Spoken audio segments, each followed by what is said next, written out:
Sifaka misa efatra saika ondrana tsokosoko tany a Dubai no tratiaka teny amin'ny seranam-piaraminity na Ivato omaly 7 ny volana Jona. Tratiaka tamina entana mpandesa saika ondrana tamin'ny sidina Emirates EK 470 ireto biby ireto. Olona roa voasambotra raha nitatitry ny ministeran'ny tontolo sy ny fampandrosoana Lovainjafy. Mba ahafana manara-maso ny fahasalamana ireto biby ireto dia nalefa any amin'ny centre de détention agréé mialohany hamerenana azy any amin'ny toeram-ponenany Voajanahary. Tombanana ho tany anatin'ny faritra rovana any amin'ny faritra avaratr'andrefany Madagasikara no nakana ireo sifaka ireo araka ny tatitry ny ministeran'ny tontolo iainana trano izay mpianaka ny roa amin'izy ireo. Voasokajy ao anatin'ny tovana voalohany ny CITES ary raha ny lalàna eto Madagasikara ny fihazana, ny fisamborana, ny fiompiana, ny famarotana ary ny fandranana ny varika. Sokajiana ho eloka bevava araka izany raha toka tao anatin'ny faritra arovana no nakana azy ireo araka ny voasoratra ao anatin'ny Code des aires protégées.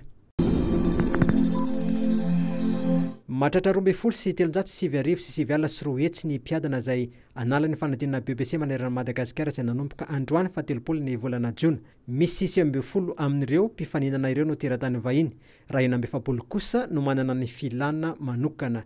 Isy fandraisana fepetra entitra amin'ireo izay mikasa anakorotana ny fanadinana BBC hoy ny avy ao anivon'ny ministeran'ny fanabeazam-pirenena tamin'ny maraina. Efa nisy ny fandraisana ndraikitra tamin'ny taona lasa ary mbola ho sarotiny hatrany ny ministera araka ny fanambarana satria dia animba no avin'ireo zanaka malagasy izany fanakorotanana izany. Nisotra mpilaminana moa tamin'ny tapany maraina teo raha ny foibem-panadinana Tetsia Antanimena no resahana. Misy 70 ireo mpiadana izay tsy tonga tamin'ny maraina teo raha ny voalaza ny lehiben'ny foibem-panadinana Tetsia Antanimena.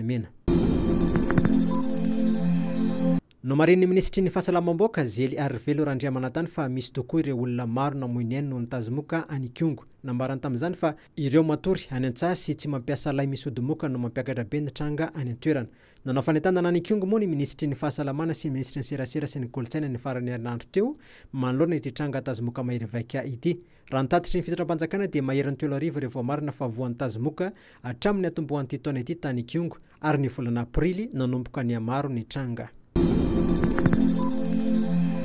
Eron'ny skely manodidina ny Madagasikara dia tsy azo saraina ary tsy azo esorina amin'ny tany repoblika ny Madagasikara. Hoy ireo fiarahamonim-pirenena misy 87 izay nampiara-peo nanao fanambarana iraisana ny farany herinandro teo. Ny fanohizan'ny Frantsa mitantana samy irery nosy ireo dia manasongadana ny fanohizan'ny rafitra fanjanahantany tsy azo ekena hoy ireto fiarahamonim-pirenena ireto. Ito raha ity dia maneho tsy fahamarinana miariary ary tsy azo ekena ara-politika ho an'ny fanjakana mahaleo tena. Nanambara ihany koa ny avy ao anivon'ny sindika ny mpampianatra mpikaroka sy ny mpikaroka mpampianatra ny tokony hamerenana manontolo amin'ny Madagasikara an'ireo nosy ireo.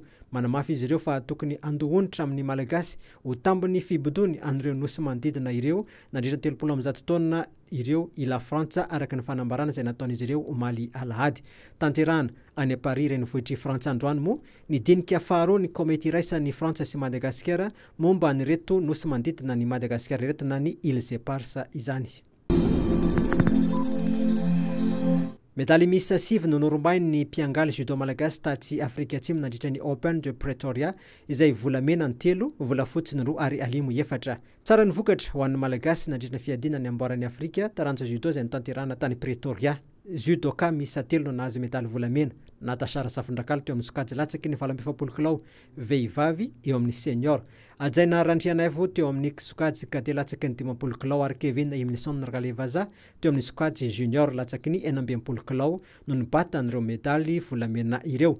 Nahazo medaly volafotsy kosa i Malalatina Frederika Ralalarso teo amin'ny sokajy senior latsaky ny 13 kilao vehivavy sy Alinara Zafindratsimba izay teo amin'ny sokajy junior latsaky ny 12 kilao. Izy roa ireto izay samy resy tamin'ny lalao famaranana avokoa.